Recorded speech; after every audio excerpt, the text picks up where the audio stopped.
새벽 안개가 닐강의 습기를 끌어올릴 때 궁궐의 돌바닥은 이미 군화 소리로 깨어 있었다. 파라오의 조각상이 내려다보는 중정 종팅계에서 호위대의 창끝은 숨결만큼 미세하게 흔들렸고 호령은 짧고 날카로웠다. 보병의 발맞춤이 규칙적으로 울릴 때 그 리듬을 가르는 발걸음이 하나 있었다. 호위대장 보디발, 그의 이름은 문지기들 사이에서는 경계의 다른 말이었고 서기관들 사이에서는 질서의 다른 말이었다. 보디발의 눈빛은 늘 같은 선을 그었다. 상대의 어깨, 손, 허리, 발끝, 몸에 숨겨진 의도가 어디서 솟구치든 미리 포착하기 위해서였다. 그에게 권위란 걸음걸이의 각도, 칼자루를 쥔 손가락의 압력, 침묵의 길이를 정확히 나누는 일에서 비롯되었다. 파라오를 지키는 일은 신전을 지키는 일과 다르지 않았다. 눈에 보이지 않는 균열을 누구보다 먼저 감지하고 말하기 전에 먼저 움직이는 것, 그것이 그가 배운 생존이었다. 그의 자리까지 오르는 길은 단번에 열리지 않았다. 젊은 날, 그는 궁성 바깥에 연습장에서 햇볕을 홀로 삼켰다. 겨울바람이 칼날을 무디게 만들 때면 그는 칼집 속에서 칼을 쉬게 두지 않았다. 상관이 없는 밤이면 경비 루트를 스스로 바꾸고 불청객의 동선을 미리 계산했다. 보고는 늘 간결했고 지시를 기다리기 전에 해결책을 가져왔다. 파라오의 측근이 그를 눈여겨보기 시작한 것도 그 즈음이었다. 사건이 터지면 보디발은 흔들리지 않았다. 피 묻은 골목을 지나도 그의 발은 흔들리지 않았고 칼이 다시 칼집에 들어갈 때는 한치의 떨림도 없었다. 궁궐 안에서 권위는 보이는 것과 보이지 않는 것으로 나뉘었다. 조각된 석상의 크기는 보이는 권위였고 그 석상을 세운 자들의 침묵은 보이지 않는 권위였다. 보디발은 후자를 더 잘 다루었다. 대장이라 해도 모든 것을 직접 말할 수는 없다는 것을 알았고 어떤 때에는 아무것도 말하지 않는 것이 가장 큰 명령이 되기도 한다는 것을 알았다. 부하들은 그의 침묵에서 방향을 읽었다. 보고. 그는 한 단어로 시작해 한 단어로 끝냈다. 그러나 그 한 단어 안에 누가 먼저 움직이고 누가 물러서야 하는지, 오늘의 궁정에 불을 붙일 수 있는 이름이 누구인지가 암호처럼 들어있었다. 그의 집은 궁궐의 질서를 닮았다. 바깥에서는 군장의 옷을 입고 안에서는 가장의 옷을 입었다. 그러나 두 옷 사이에는 늘 약간의 간극이 있었다. 집안의 기둥에 걸린 직물은 먼지 한 톨 없이 팽팽했고 곡물 창고의 봉인은 서기관의 봉인과 동일한 형태로 찍혔다. 시종들은 서로의 보폭을 알고 있었고 시장에서 들어온 장정들조차 뜰을 지날 때 목소리를 낮추었다. 보디발은 질서를 믿었다. 질서는 사람을 지키는 울타리이며 울타리는 도적뿐 아니라 내부의 혼란도 막아준다. 그 믿음으로 그는 매일을 견뎠다. 그러나 질서를 지키는 자에게 질서는 때로 칼날이 되었다. 파라오의 잔에 들어가는 포도주가 미묘하게 달라졌다는 보고가 올라오면 그것이 단지 과실의 품종 탓인지 아니면 누군가의 불순한 손길인지 결론을 내리는 것도 그의 일이었다. 새로 들어온 궁인들의 출신 내륙에서 돌연 늘어난 상단 샹투안의 수, 군막에서 퍼지는 소문, 그 모든 작은 파편들이 그의 머릿속에서 하나의 지도로 모였다. 지도는 넓었고 그 위의 선들은 자주 엇갈렸다. 그는 그 엇갈림 사이로 자신의 발을 얹었다. 균형은 그가 가진 유일한 사치였다. 그날 아침도 그는 평소와 다름없는 동선으로 궁궐을 돌았다. 팔걸이가 높은 의자에 앉은 파라오가 끄덕임 하나로 신하들을 갈랐고 서기관들이 파피루스를 말아 넘길 때 잉크 냄새가 가볍게 올라왔다. 함성과 같은 조용함 속에서 대장의 존재는 더 분명해졌다. 한 신관이 귓속말로 무언가를 전했을 때 보디발은 시선을 옮기지 않은 채 손목만 움직여 부하를 물렸다. 감시의 각도를 바꾸는 데는 눈을 움직일 필요가 없었다. 점심 무렵 첩보가 내려왔다. 서쪽 사막길을 타고 이스마엘 상인들이 대규모 호송을 끌고 들어오고 있다는 소식.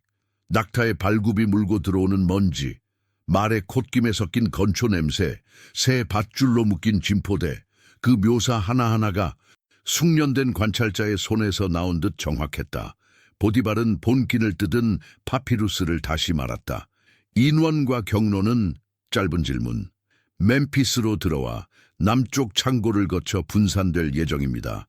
노예가 다수 포함되어 있으며 채구와 출신이 다양하다는 확인이 있습니다. 그는 잠시 눈을 감았다. 다양성은 곧 예측 불가함을 뜻했다. 그리고 예측 불가함은 질서를 위한 적이었다. 노예 시장은 단지 사고파는 장소가 아니었다. 권력의 주인이 보이지 않게 움직이는 곳, 정보를 사기도 하고 영향력을 가격표 없이 매기기도 하는 곳이었다. 궁정의 기류는 종종 그 장터의 소음과 함께 변했다. 새롭게 들어온 젊은 남자 하나가 주방 하나를 바꾸고 주방 하나의 변화가 마차 한 대의 동선을 바꾸며 그 동선의 변화가 누군가의 야심을 불러오는 일은 아주 잦았다. 보디발은 그 연쇄를 귀로 들을 수 있었다. 그러므로 그는 직접 확인해야 했다. 멤피스로 이동 준비, 경비는 줄이되 눈은 늘려라. 그가 명령을 내릴 때 말에 발굽은 이미 부드러운 모래를 긁고 있었다. 먼지를 일으키지 않도록 천을 씌운 수레가 준비되었고 창끝에는 빛이 묻지 않았다. 집으로 돌아가는 길의 풍경은 익숙했다. 공양을 마치고 돌아가는 신관, 소금과 기름을 한데 싼 상인 아마야마를 말리는 여인들의 손놀림, 그의 시선은 그 사이사이로 흘렀다. 일상을 간직한 도시의 표정 속에서 비범한 일이 너무 흔하게 일어날 수 있다는 사실을 그는 배웠다. 그래서 경계는 늘 일상의 옷을 입고 다가온다고 믿었다. 문지방을 넘자 집의 공기는 더 낮고 단단했다.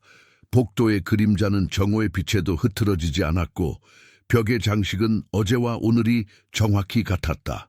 시종장이 달려와 오늘의 보고를 펼쳤다. 곡물의 입고가 예정보다 반 고비자 늦어졌다는 것. 직조장에 새로 들어온 소녀가 손놀림은 빠르나 집중이 짧다는 것.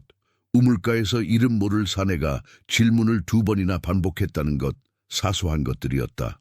그러나 보디발은 사소한 그림자에서 큰 바람의 방향을 읽는 훈련이 되어 있었다. 우물가의 사내는 추적하지 마라. 내일은 스스로 모습을 숨길 것이다. 직조장의 소녀는 1시간마다 손을 씻기게 하라. 곡물은 경로를 바꾸지 말고 마차만 바꿔라. 명령은 흐름을 바꾸고 흐름은 안정을 낳았다. 그는 바깥옷을 벗고 단검을 손수 닦아 칼집에 넣었다. 칼날의 광택이 줄어드는 것을 그는 싫어했다. 무디지 않은 칼은 드물게 쓰이고 드물게 쓰이는 칼은 더 오래 사람을 지킨다. 대청의 창틀 너머로 오후에 빛이 기울 때 보디발은 짧은 침묵을 집어들었다. 마음속 어딘가에서 오래된 질문 하나가 고개를 들었다. 질서를 세우는 일과 지키는 일, 어느 쪽이 더 어려운가? 그는 스스로 답하지 않았다. 내일의 멤피스가 대신 답해줄 터였다. 그의 발걸음이 다시 돌바닥을 딛자 집은 조용한 호응을 보냈다. 복도 끝에 유수 리우스의 소리가 잠시 높아졌다가 가라앉았고 뜰의 새 한 마리가 막 날개를 털었다. 시종장이 물었다. 대감 멤피스로의 행차를 언제로 정할까요? 보디발은 손가락으로 공기 중에 보이지 않는 지도를 그리듯 짧게 그었다. 일몰 전에 떠난다. 시장의 첫 소음이 가라앉을 때쯤 도착해야 한다. 그 밤 그는 출정 전에 늘 하던 대로 단 3가지를 점검했다. 무기 말 그리고 보고선. 무기는 단단했고 말은 숨을 고르게 쉬었으며 보고선은 군살 없이 이어져 있었다. 마지막으로 그는 하늘을 올려다보았다. 닐강 위로 별들이 맑게 떨어져 있었고 바람은 메마른 갈대를 쓰다듬듯 그의 뺨을 스쳤다. 그는 기도하지 않았다. 그러나 질서가 지켜져야 한다는 자신의 신념을 조용히 가다듬었다.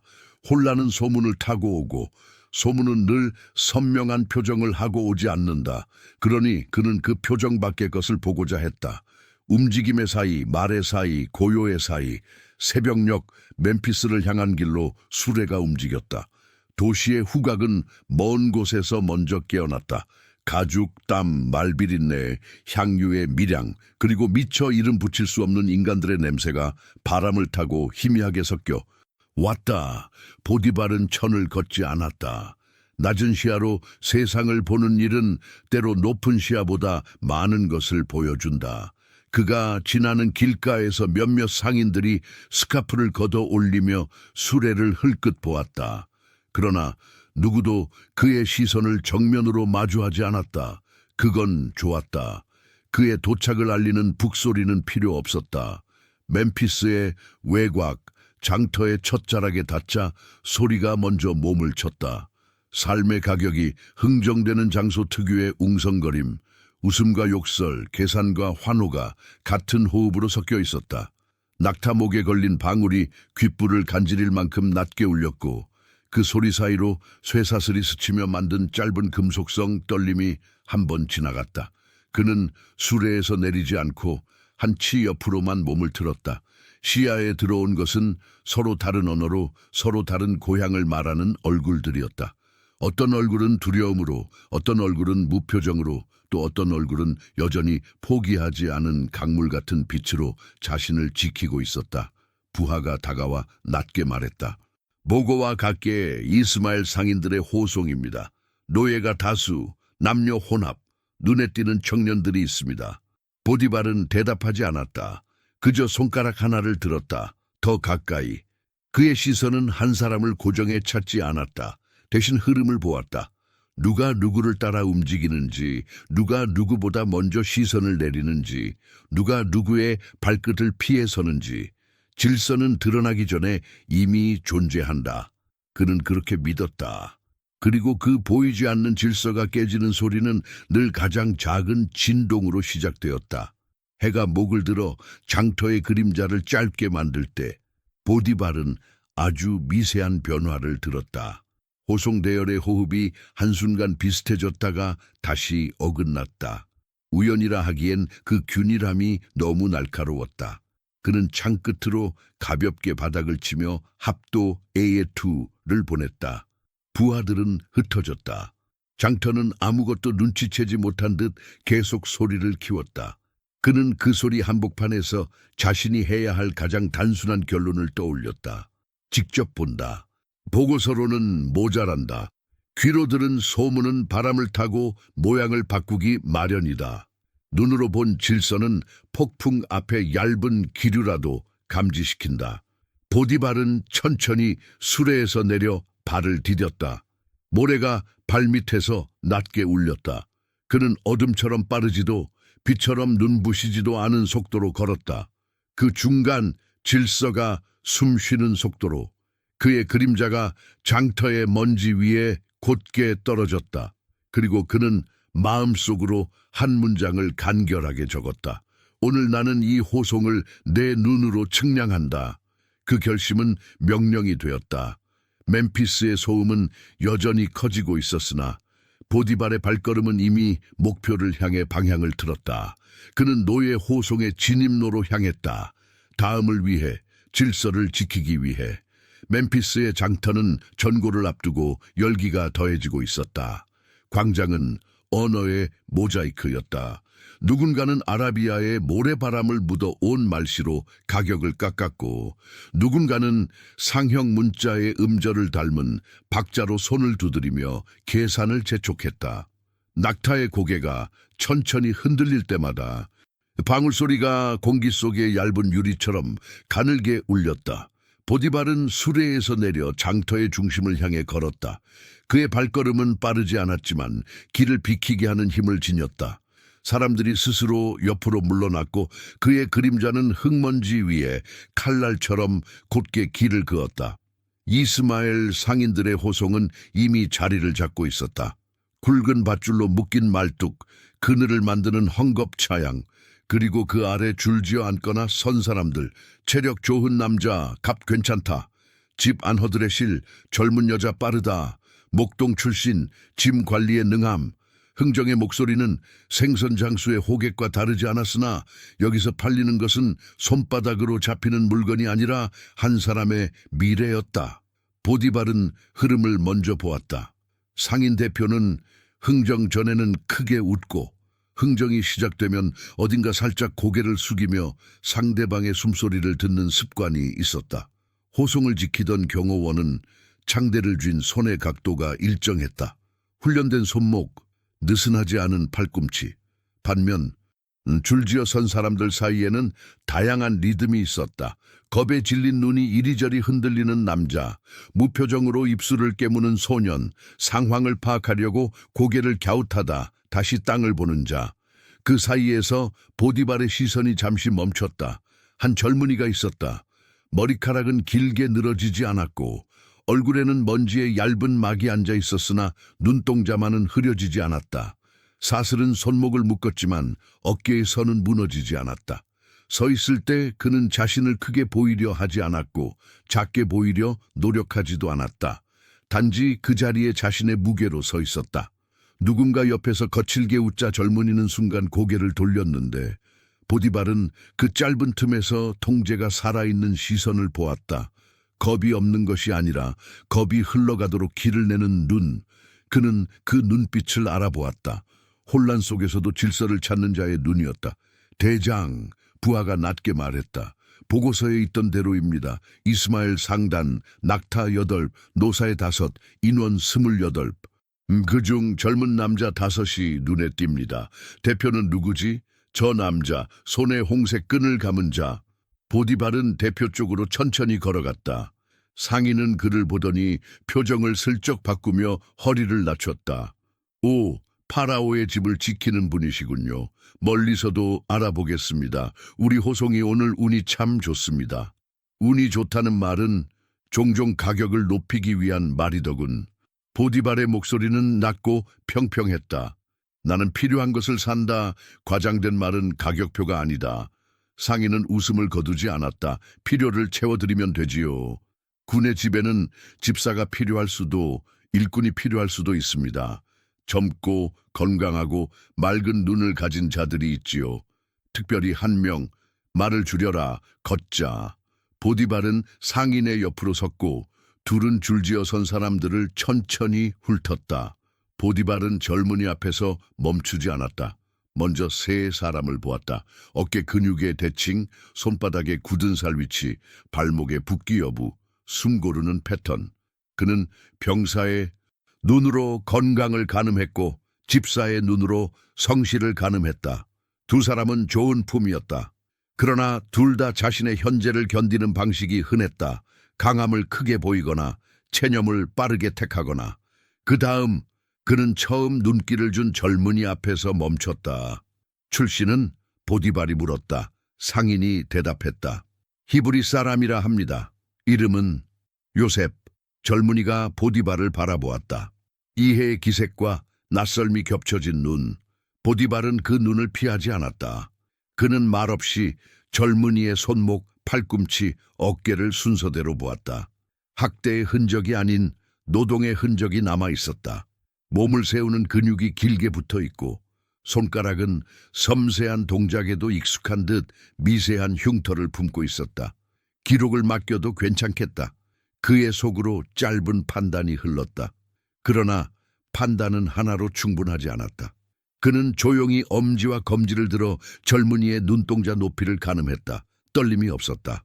언어는? 상인이 어깨를 으쓱했다. 이집트 말을 조금 알아듣는 듯합니다. 길에서 배웠겠지요. 히브리 말은 또렷합니다. 보디발은 아주 간단한 이집트 말로 물었다. 너는 이름이 무엇이냐? 젊은이가 잠시 숨을 고르고 대답했다. 요셉입니다. 억양은 얕게 흔들렸지만 뜻은 명료했다. 몸은 어디가 아프냐? 아프지 않습니다. 보디발은 입꼬리를 움직이지 않은 채 상인을 흘끗 보았다. 하루 식사량은? 기본 곡물과 물, 어제는 대추를 조금, 열은 없었습니다. 짧은 문답 사이에도 그는 다른 것들을 보았다. 옆 사람이 재채기할 때 요셉은 반사적으로 반걸음 몸을 틀어 공간을 만들어 주었다. 밧줄이 손목을 파고들 때 그는 팔뚝에 힘을 빼서 마찰을 줄였다. 쓸데없는 버팀과 쓸데없는 저항이 없었다. 그건 살아남는 기술이었다. 더불어 누군가가 그에게 속삭이듯 말을 걸었을 때 요셉은 고개를 돌리지 않고도 귀만 살짝 기울여 들었다. 듣는 법을 아는 사람. 보디발의 마음속 저울이 아주 서서히 기울었다. 가격을 말하라. 보디발이 말했다.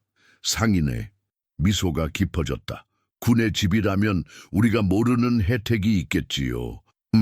이 젊은이는 사사로운 심부름이 아니라 집에 살림을 맡겨도 될 인재입니다. 글자는 못 쓰더라도 숫자를 잊지 않는 눈이 있어 보이고 움직임이 안정적입니다. 그러니 가격만. 상인은 숫자를 말했다. 높지도 아주 낮지도 않은 선. 장터의 공기가 잠깐 경계선처럼 얇아졌다. 보디발은 대답하지 않고 다른 세 사람의 가격도 들었다. 그런 다음 다시 요셉을 보았다. 상처의 깊이, 피부의 윤기, 발등의 혈색, 눈동자의 물기, 병자의 징후가 없고 피로의 늪에 빠져 있지 않았다. 무엇보다 자신의 존엄을 값으로 환산당하는 자리에서도 완전히 부서지지 않은 얼굴이었다. 2단을 내겠다. 보디발이 말했다. 상인의 눈썹이 불쑥 올라갔다. 대장, 그 값이면 지금 너는 이 장터에서 가장 확실한 거래를 하나 얻게 된다. 잠깐의 정적. 상인은 자신의 혀를 검지로 눌러보듯 계산을 안쪽에서 굴렸다. 낙타의 사료값, 다음 오아시스까지의 거리, 곧 밀려올 더위, 그리고 보디발이라는 이름이 시장에 주는 파장. 그는 고개를 끄덕였다. 좋습니다. 거래는 빠르게 진행됐다. 파피루스가 펼쳐지고 확인 문구가 적혔다. 서기관의 먹이 건조할 틈도 없이 봉인이 찍혔다. 보디발은 자신의 인장을 건넸다. 왕의 집을 지키는 자의 문양이 파피루스 위에 차갑게 눌렸다. 상인은 사슬을 풀었고 요셉의 손목 위에 남은 붉은 자국이 서서히 희미해졌다. 자유는 아니나 질서가 있는 집, 그게 보디발이 제공할 수 있는 최선이었다. 따라온다. 보디발은 요셉에게 짧게 말했다. 젊은이는 예라는 뜻을 눈으로 먼저 전하고 몸으로 뒤따랐다. 떠나는 길에 장터의 소음이 한 박자 높아졌다. 호객의 외침, 이익을 세는 웃음, 단념의 한숨, 모든 소리가 뒤로 멀어졌다. 수레에 오르며 요셉은 잠깐 멤피스의 하늘을 올려다봤다. 구름은 얇았고 빛은 하얗게 날카로웠다. 그는 자신의 발목에 더 이상 사슬이 없음을 알았다. 하지만 그 대신 보이지 않는 규칙의 끈이 자신을 새로운 집으로 이끌고 있음을 느꼈다. 귀환길에서 보디발은 말이 적었다. 그러나 침묵은 비어있지 않았다. 그는 간간히 요셉을 훑어보았다. 지시에 반응하는 속도, 시선의 이동, 주변을 관찰하는 습관. 수레가 돌다리 위를 지날 때 흔들림이 커졌지만 요셉은 허리를 과하게 세우지 않았다. 중심을 낮게 두는 법을 아는 몸. 보디발은 마음속에 첫 임무를 정리했다. 기록과 재고, 물의 분배, 출입 보고, 처음엔 작은 것부터. 집에 문지방이 보이자 시종들이 일제히 정렬했다. 문은 열림 자체가 예식이었다. 보디발이 먼저 들어서고 요셉은 방얼음 뒤를 따랐다. 대청마루의 돌바닥은 낮은 반짝임을 품고 있었고 기둥 사이로 바람이 길게 다녀갔다. 시종장이 앞으로 나섰다. 대감, 돌아오셨습니까? 오늘부터 이 젊은이가 집에 들어온다. 보디발이 말했다. 이름은 요셉.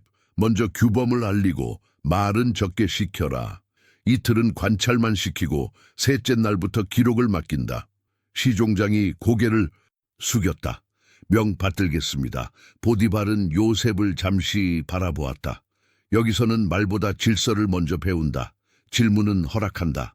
불필요한 변명은 허락하지 않는다. 요셉은 또렷이 대답했다. 알겠습니다. 말의 끝에 가벼운 떨림이 있었지만 무너지지 않는 선이 있었다. 시종장은 요셉을 데리고 안뜰로 향했다. 처음 배울 것은 물과 빵의 배분표였다. 어느 시각에 어느 인원에게 얼마의 물이 나가는지, 곡물 창고의 봉인이 언제 누구의 손으로 열리고 닫히는지, 주방의 불은 어느 시간대에 가장 높아지는지, 그 다음은 출입 기록, 누구의 발이 어느 시간에 문지방을 넘었는지, 어떤 말이 어느 마구간으로 들어갔는지, 마지막으로는 전고의 점검의식. 모든 것이 시간의 반을 위에 얹히는 집이었다. 보디발은 그들을 뒤로 두고 대청에 서서 숨을 고르듯 한번 눈을 감았다. 멤피스의 장터에서 가져온 흙먼지가 그의 샌들 가장자리에 얇게 붙어 있었다. 질서는 여전히 가능한가? 마음속의 질문이 또 한 번 고개를 들었다. 그는 대답하지 않았다. 대답은 행동이 가져올 터였다. 그리고 그 행동이 올바른지의 증거는 늘 아주 느리게 그러나 분명하게 나타나곤 했다. 대감, 시종장이 다시 나타났다. 첫 이틀은 물과 곡물의 흐름만 관찰하도록 했습니다. 낯선 말은 적게 하도록 일러두었습니다. 좋다. 보디발이 고개를 끄덕였다. 집안의 소문을 먼저 잠재워라. 새 사람이 들어오면 말이 늘어난다. 오늘은 말 대신 발을 움직이게 하라. 그는 난간 위로 시선을 던졌다. 늦은 해가 남쪽 벽에 길게 붙고 있었다. 새로 들어온 젊은이의 걸음이 안뜰을 가로질렀다. 균형 잡힌 보폭, 쓸데없이 크지 않은 팔의 흔들림. 보디발은 그 선을 마음에 담았다. 장터에서 보았던 그 흐림 없는 눈이 집 안에서도 변함없이 떠다닐지. 그것만이 지금 그가 궁금해하는 전부였다. 그때 안뜰의 문지방 앞에서 요셉이 잠깐 멈췄다. 시종장이 규범판을 가리켰고 요셉은 고개를 끄덕였다. 한 발, 다시 한 발. 요셉은 마침내 보디발의 집 문지방을 넘었다. 그 순간 이 집의 공기가 아주 미세하게 방향을 틀었다. 아직 아무도 알아채지 못했지만 흐름은 바뀌기 시작했다. 그리고 첫 임무가 곧 주어질 터였다. 관찰, 기록, 그리고 질서를 배우는 일. 여기까지가 오늘의 시작이었다. 다음은 집이 그를 어떻게 품는가였다. 첫 이틀 동안 요셉은 말을 아꼈다. 그는 시종장이 보여준 규범판 앞에 서서 글자의 결을 손끝으로 더듬듯 바라보았고 설명이 끝나면 고개를 반 박자 느리게 끄덕였다. 이집트 말의 어미와 억양이 귀 속에서 아직 낯설었지만 그는 낯설음을 조용히 받아 적는 법을 알고 있었다.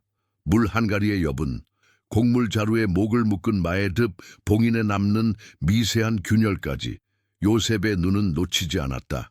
그는 종종 멈춰서서 바닥의 먼지 흐름을 살폈다. 누구의 발이 지나갔는지, 어느 시간대에 문지방이 더 깊게 닳는지, 소리 없는 기록이 발밑에서 펼쳐졌다.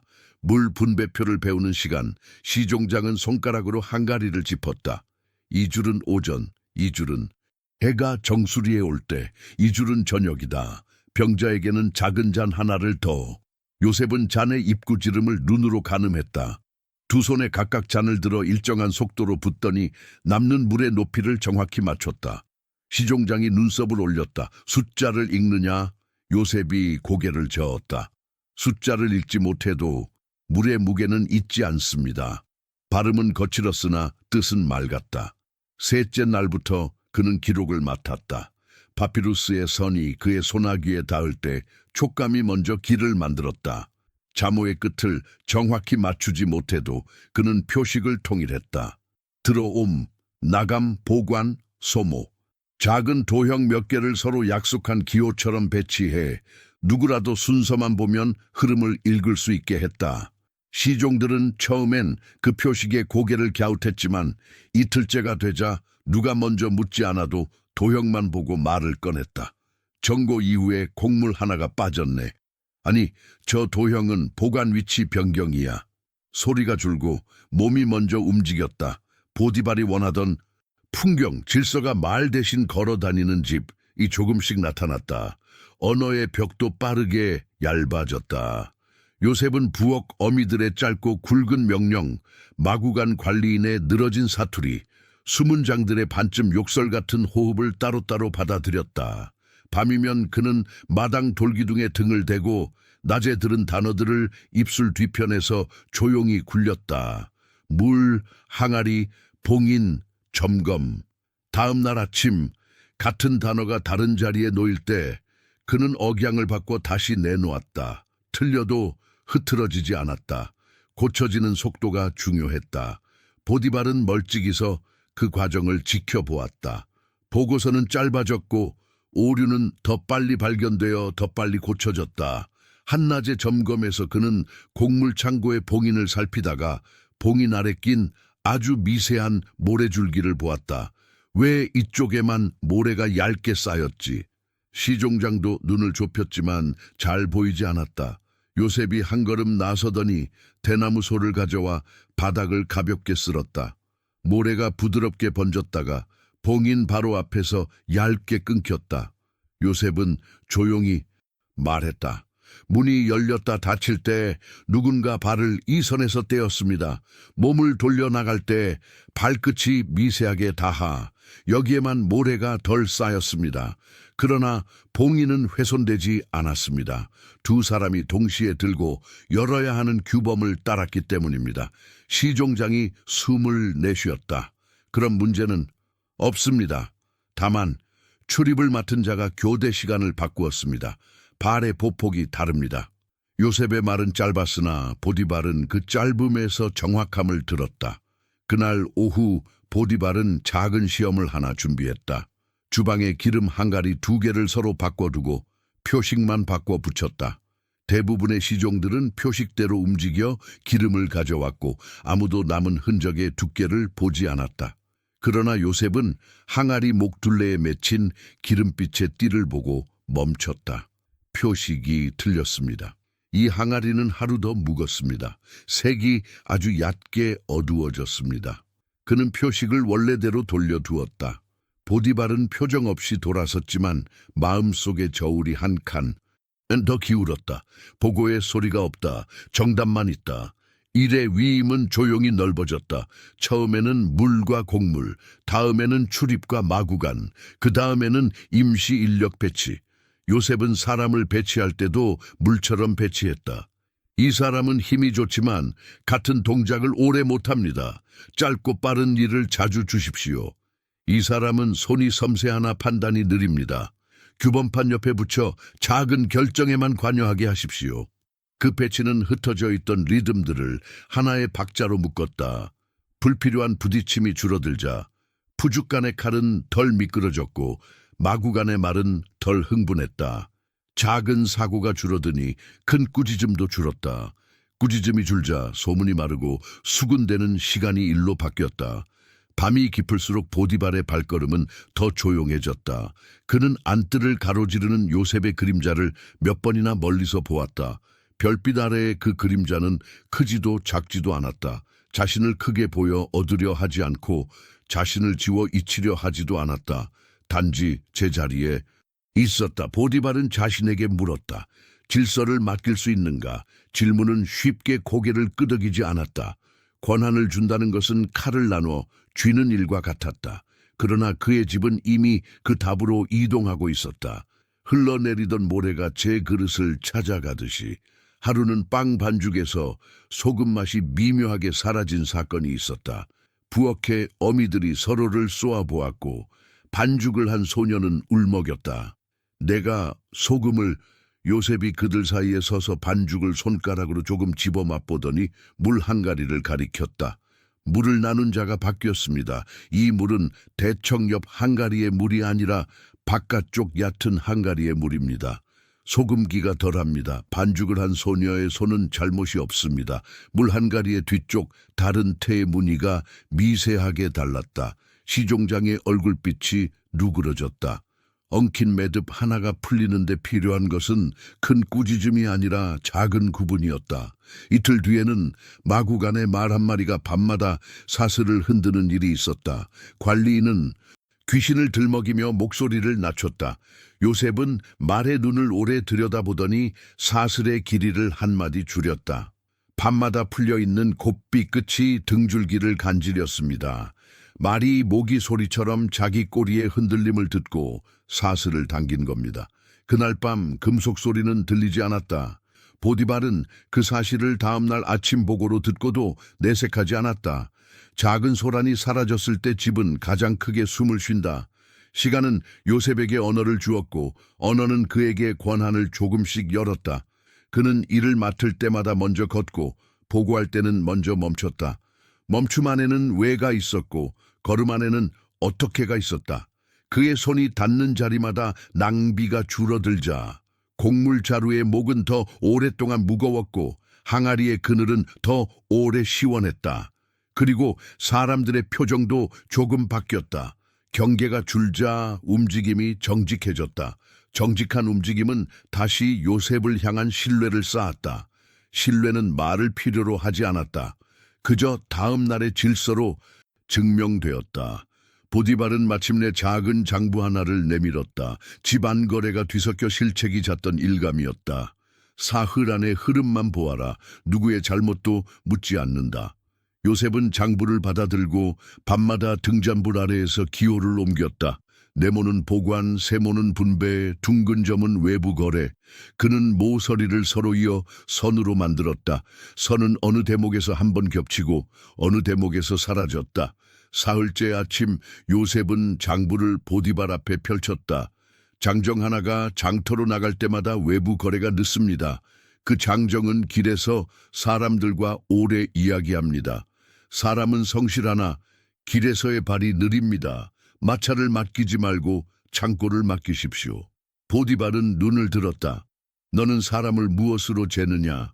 요셉은 잠시 생각했다. 습관으로 잽니다. 습관은 말보다 오래 남습니다. 그리고 말은 필요할 때만 씁니다. 보디발은 그 대답을 오래 씹었다. 그는 대장으로서 말의 힘을 안다. 그러나 말의 과용이 질서를 잃게 만드는 순간도 안다. 이 젊은이는 말의 무게와 침묵의 무게를 둘 다 재고 있었다. 그날 저녁 보디발은 대청에서 천천히 걸어 내려와 안뜰을 한 바퀴 돌았다. 바람이 낮게 흐르고 신전에서 온 향이 매우 얇게 남아 있었다. 그는 시종장을 불렀다. 내일부터 집안의 모든 보고는 요셉에게 먼저 모은다. 나는 큰 흐름만 받겠다. 다만 군의 일, 왕궁과 관련된 것은 여전히 나에게 직보한다. 시종장이 순간 눈을 크게 떴다가 이내 고개를 깊게 숙였다. 명 받들겠습니다. 요셉은 그 명을 들었을 때 아무 말도 하지 않았다. 그저 두 손을 모아 짧게 허리를 굽혔다. 그의 어깨가 더 무거워지는 순간이었지만 어깨에서는 무너지지 않았다. 그 밤 그는 오래 자지 못했다. 등잔불이 꺼진 뒤에도 귀는 집에 호흡을 들으려 깨어 있었다. 물이 움직이는 소리, 말이 옆구리를 긁는 소리, 사람의 숨이 고르게 고르는 소리, 그 소리들이 서로 엇갈리지 않는지 확인하듯이 새벽녘 그는 조용히 일어나 안뜰을 한 번 걸었다. 하늘은 아직 파랗지도 검지도 않은 색으로 잠깐 머물러 있었다. 아침이 오자 첫 보고가 그의 손에 모였다. 그는 말 대신 도형을 다시 그려넣고 필요한 자리만 짧게 적었다. 보디발은 그 장부를 넘겨보며 한 번도 고개를 갸웃하지 않았다. 질문이 없다는 것은 두 가지를 뜻한다. 무관심이거나 신뢰이거나. 보디발의 침묵은 전자도 무지의 침묵도 아니었다. 그는 조금 느리지만 확실한 방식으로 칼을 건네고 있었다. 칼날은 보이지 않는 곳에서 반짝였다. 낮 무렵 그는 최종 결정을 내렸다. 대청의 돌바닥 위에 발소리가 모여들 때 보디발은 두 단어를 꺼냈다. 요셉, 오늘부터 너는 이 집의 관리자다. 내가 먹는 빵과 마시는 물, 그리고 군의 직무를 제외하고는 내 손을 지나지 않는 일이 없게 하겠다. 규범을 지키고 질서를 키워라. 말은 짧게, 판단은 분명하게. 요셉은 깊게 허리를 숙였다. 대답은 길지 않았다. 명 받들겠습니다. 그 순간 집의 공기가 또 한 번 방향을 바꾸었다. 눈에 보이지 않는 자리에서 장부의 선들이 새로 이어졌고 문지방의 다른 흔적이 다른 리듬을 갖기 시작했다. 보디발은 군의 일과 왕궁의 보고만을 손에 남겼다. 나머지는 이제 요셉의 손으로 옮겨졌다. 그리고 집은 더욱 조용해졌다. 조용함은 비어있지 않았다. 그것은 신뢰의 소리였다. 다음 장에서 그 소리는 더 넓은 방들을 가로지르게 될 터였다.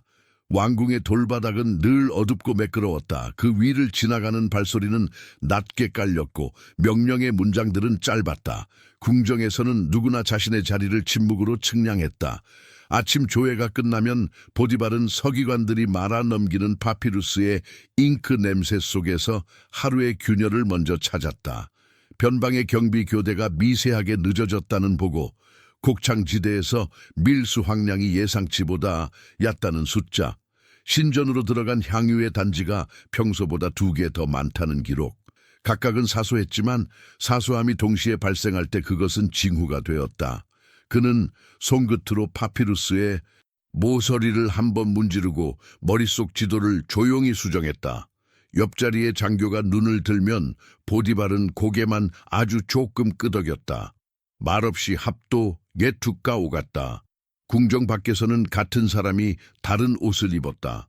집으로 돌아오면 그는 칼자루에서 손을 떼고 가장의 호흡을 다시 배웠다. 그러나 두 옷 사이에는 늘 미세한 이격이 있었다. 왕궁에서 배운 침묵이 집안의 문지방을 넘을 때도 그 모양 그대로였고, 명령이 혀끝에서 길어지지 않는 습관 또한 변하지 않았다. 집은 요즘 더 조용했다. 조용함은 빈방의 소리가 아니라 정리된 호흡의 소리였다. 물과 곡물, 출입과 장부가 하나의 박자로 움직였다. 며칠 전 임명 이후 요셉의 손을 거치지 않는 일이 집 안에는 거의 없었다. 그 질서는 눈에 보였다. 창고의 봉인이 더 오래 반짝였고 마구간의 냄새가 덜 섞였다. 부엌의 불은 급하게 타오르지 않았고 오후의 세탁수는 아침보다 덜 흐려졌다. 보디발은 그것들을 숫자 없이 읽었다. 흐름이 얇아졌다. 얇아졌다는 말은 사치나 낭비가 닳아 없어졌다는 뜻이었다. 군의 장부처럼 집의 호흡도 경량화되면 사람의 표정이 가벼워진다. 그는 안뜰을 가로지르는 시종들의 발을 보았다. 쓸데없이 큰 보폭이 줄고 불필요한 신경질이 사라지는 속도. 요셉의 기호는 아직 완전한 문자가 아니었지만 그 기호들이 만드는 선은 이미 언어가 되어 있었다. 보디발은 가끔 그 선 위에서 자신을 떨어뜨려 보았다. 나는 얼마나 집을 들여다보지 않아도 되는가? 그 질문의 답은 요즘 들어 더 자주 충분히였다. 그러나 충분함은 안일함이 아니었다. 질서가 서면 책임도 선다. 책임이 서면 한 사람의 무게는 더 분명해진다. 그는 스스로의 무게를 다시 재보았다. 군의 호위대장, 파라오의 권위 아래 선 칼, 그리고 이 집의 가장. 그 무게가 서로 충돌하지 않도록 그는 매일의 가장자리에서 균형을 잡았다. 밤이 오면 그는 아내와 마주 앉았다. 등잔불은 두 사람의 얼굴을 서로 다른 기울기로 비추었다. 대청의 공기는 정갈했지만 대화의 물결은 짧게 끊겼다. 아내는 좋은 비단을 고르고 손끝으로 향유의 뚜껑을 열었다가 닫았다. 보디발은 그 움직임을 봤다. 나쁜 기색은 없었다. 다만 어딘가에 말하지 않은 문장이 늘어가고 있었다. 둘 사이에 흐르는 침묵은 전과 같은 종류였으나 길이가 조금 달라졌다. 물이 고이면 냄새가 나고 흐르면 소리가 난다. 둘 사이의 물은 고이지도 크게 흐르지도 않았다. 중간에 설명하기 어려운 저교 지려가 있었다. 그 저교 속에서도 아내는 집의 질서를 칭찬했다. 창고의 출입이 한 번도 뒤틀리지 않았어요. 부엌의 어미도 말이 줄었고요. 말끝엔 잠깐 빛이 있었다. 보디발은 고개를 끄덕였다. 요셉이 맡고 있다. 그는 설명을 늘리지 않았다. 칭찬의 화살은 관리의 중심으로, 관리의 공은 질서로 돌아가야 했다. 개인에게 쓸데없이 오래 머무는 찬사는 종종 균열을 불러왔다. 그는 그 사실을 궁정에서도 집에서도 보아왔다.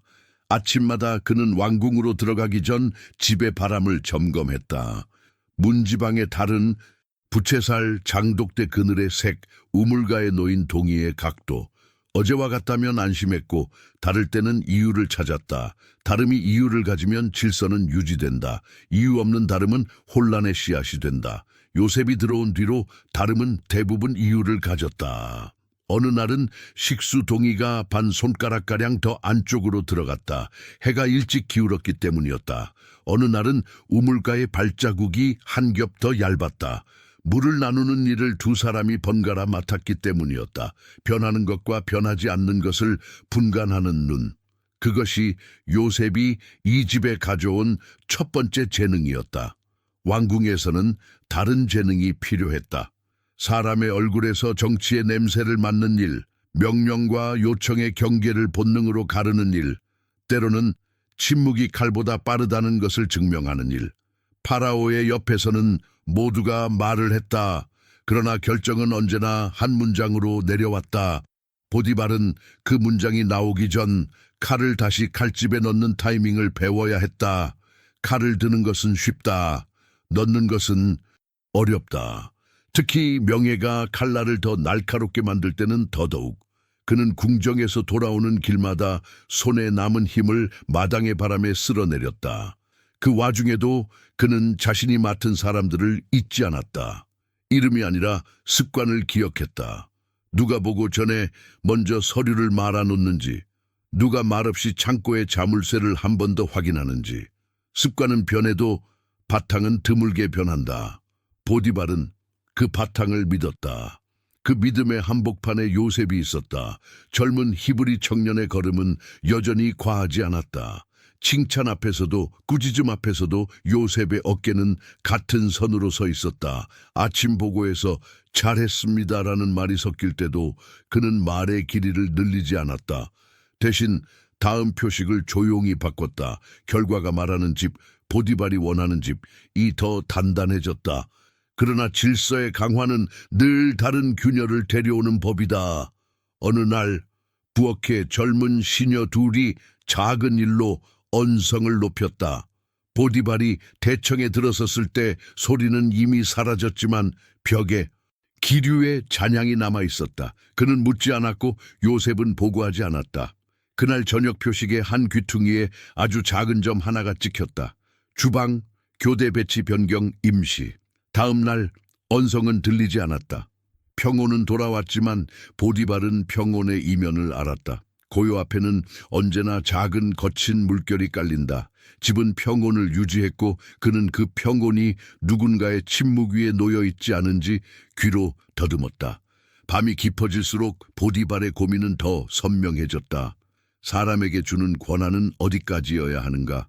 궁정에서는 권한을 잘라 주기도 쉽고 거둬들이기도 쉬웠다. 거기에는 의전과 규정, 신문과 처벌의 테두리가 있었다. 그러나 집은 다르다. 집에서 권한을 주면 그 권한은 식탁의 빵과 잠자리의 온도로 이어진다. 잘 준 권한은 쉬게 하고 못 준 권한은 집을 얕게 만든다. 보디발은 자신이 요셉에게 준 칼이 날카로우면서도 안전한지 매일 확인했다. 지금까지의 답은 조심스러운 예였다.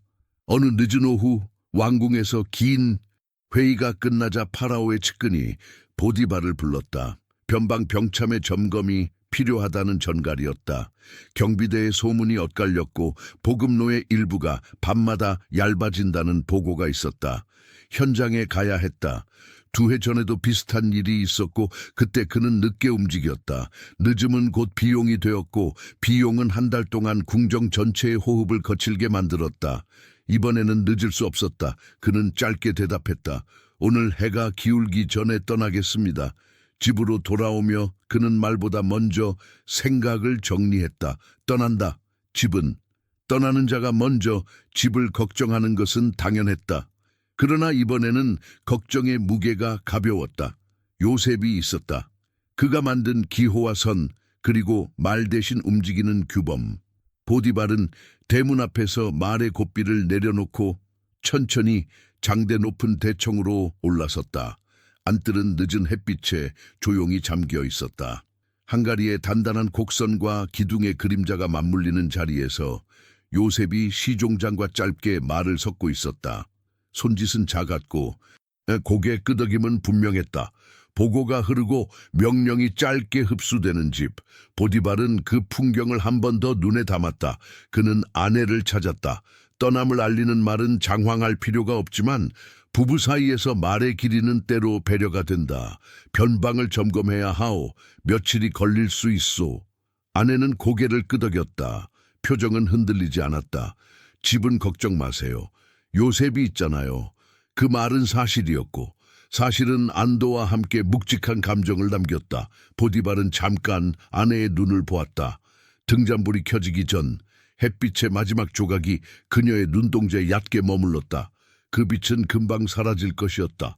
그는 더 말을 붙이지 않았다. 덧붙이면 때로 좋은 말도 흐리게 한다. 출발 준비는 오래 걸리지 않았다. 무기, 말, 인원 보고선, 군의 일은 숙련되어 있었다. 떠나기 직전 그는 요셉을 불렀다. 내가 없는 동안 집의 호흡을 일정하게 유지하라. 새 것을 만들려 하지 말고 있는 것을 다듬어라. 다만 위험이 냄새로라도 감지되면 즉시 멈추고 나를 부르지 말고 멈춘 채로 지켜라. 돌아오면 내가 본다. 요셉은 깊게 허리를 굽혔다. 명 받들겠습니다. 말은 짧았으나 그 짧음 안에 무리한 약속이 없었다. 보디발은 그 점이 좋았다. 무리 없는 대답이 오래간다. 해가 서쪽 벽을 타고 내려올 때 그는 마당을 한 번 더 돌았다. 우물의 물은 고요했고 장독대의 그림자는 길었다. 대문을 나서며 그는 뒤돌아보지 않았다. 떠나는 자가 너무 오래 뒤돌아보면 남는 자의 발이 흔들린다. 대신 그는 발걸음을 바닥에 단단히 붙였다. 바닥은 그의 발을 기억하는 듯 낮게 울렸다. 저 멀리 왕궁의 벽이 어둠을 끌어들이고 있었고 변방의 길은 이미 그의 이름을 기다리고 있었다. 그날 저녁 보디발은 점검을 위한 행차에 올랐다. 집은 조용히 문을 닫았다. 조용함은 믿음의 소리였다. 이제 이 집의 호흡은 온전히 요셉의 손을 지나 흐를 것이었다. 그리고 밤, 대문 안쪽에서 아주 미세한 새로운 바람이 움직이기 시작했다. 해가 궁성의 담장 너머로 기울 때 보디발의 집은 여전히 질서의 박자를 놓치지 않았다. 출입 기록은 일정했고 물의 높이는 아침과 저녁의 차이를 정확히 지켰다. 마구간의 말은 밤마다 같은 시간에 고개를 숙였고 부엌의 불길은 과하지 않게 타올랐다. 요셉은 집의 호흡을 이어붙이는 사람처럼 걸었다. 장독대 그늘의 길이가 한 뼘 더 늘어나면 빵 반죽에 물을 반 숟가락 덜어냈고 우물의 동이가 햇빛을 더 오래 받았던 날이면 항아리를 한 칸 더 안쪽으로 밀어 넣었다. 변화 앞에서 그는 늘 작은 수정으로 큰 혼란을 막았다. 그런데 집의 질서가 단단해질수록 눈에 보이지 않는 한 자락이 느슨해졌다. 바람은 똑같이 불었으나 어느 복도의 기류는 다른 음을 머금었다. 대청을 지나 안채로 꺾이는 그 모서리에서 낮은 향유 냄새가 며칠 전보다 길게 남았다. 향은 좋은 것이었다. 그러나 좋은 것이라도 오래 남으면 다른 뜻을 품는다. 안채의 문을 드나드는 시녀들의 발소리가 부쩍 조심스러워졌고 부엌의 어미들은 가끔 말을 중간에 삼켰다. 집은 품위를 잃지 않았지만 품위의 표면 아래에 미세한 금이 같다. 보디발의 아내는 본래 움직임이 정결했다. 비단의 결을 손끝으로 훑을 때에도 소란이 없었고 시녀들에게 말을 건넬 때에도 목소리는 물 위의 그림자처럼 잔잔했다. 요즘 들어 그녀의 동선은 더 일정해졌다. 해가 기둥 중간에 닿는 시각이면 안뜰을 한 바퀴 돌고 오후의 빛이 남쪽 벽을 타고 흘러내릴 즈음이면 장독대 옆을 지나 해가 기울어 대청 바닥이 길게 식을 때쯤 안채로 돌아갔다. 모든 것이 완벽했으나 그 완벽이 어디엔가 닿지 못한 듯했다. 그녀의 눈동자는 가끔 시간이 남았다. 할 말을 찾지 못한 자리에 덩그러니 놓이는 시간. 그 시간은 주변의 것들을 유난히 또렷하게 보이게 했다.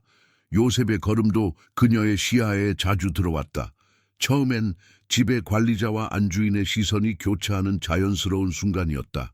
물의 흐름이 조금 바뀌었습니다. 오늘은 거래가 늦게 들어옵니다. 짧고 분명한 보고, 그에 맞는 간명한 허락. 그러나 보고는 언제부터인가 하나의 선을 넘어 작은 풍경이 되었다. 안뜰을 스치는 바람, 요셉이 장부를 쥐는 손의 힘, 문지방을 넘을 때 발을 살짝 낮추는 습관. 그녀는 그 세부들을 기억했다. 기억은 목적이 없을 때 더 오래 남는다. 어느 오후 그녀는 대청의 그늘에서 요셉이 시종장과 기호를 맞추는 광경을 지켜보았다. 네모와 선, 점과 화살표, 말 대신 옮겨 다니는 의미들. 그 순간 그녀는 이상하게도 마음이 편안해지는 것을 느꼈다. 질서가 사람의 어깨에서 어깨로 건너가는 모습, 그 일이 집을 가라앉히고 숨을 일정하게 만드는 것을 그녀도 알았다. 그러나 편안함은 오래가지 않았다. 편안함 뒤에 따라온 것은 이름 붙이기 어려운 공허였다. 집은 완벽히 돌아가는데 그녀의 하루는 점점 더 자신에게서 멀어지는 듯했다. 바깥의 소라는 줄었고 안쪽의 고요는 늘어났다. 고요는 귀를 밝게 만들었다. 밝아진 귀는 자신이 듣지 않던 소리를 듣는다. 그녀는 자신도 모르게 요셉이 멈추는 자리를 따라 멈추었다. 우물가에서 바가지를 손바닥으로 굴리며 균열을 찾는 그의 동작, 곡물 자루에 목을 매듭 없이 정리해 드러나는 매끈한 선, 장부를 넘기며 등잔불에 발길을 한마디, 낮추는 조심성.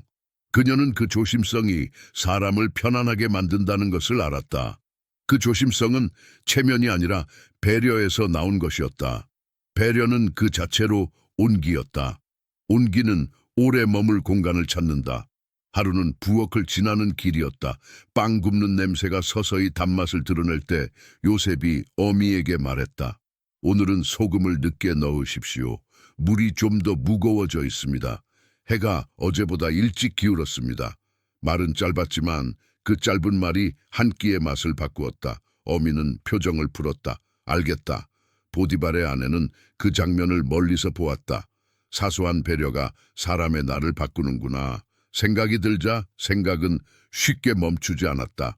그녀는 문득 자신의 자리에서 누군가에게 사소한 배려를 건넨 것이 언제였는지를 헤아렸다. 기억은 흐릿했다. 저녁이면 등잔불이 두 얼굴을 다르게 비춘다. 그녀는 거울 없는 방에서 자신의 얼굴을 읽는 법을 알고 있었다. 최근의 얼굴에는 빛이 덜했다. 이유를 모르면 사람은 다른 이유를 만든다. 그녀의 생각은 가끔 요셉에게 가닿았다. 처음엔 관리자에 대한 안심으로 시작했지만 곧 그 안심이 낯선 방향으로 뻗어나갔다.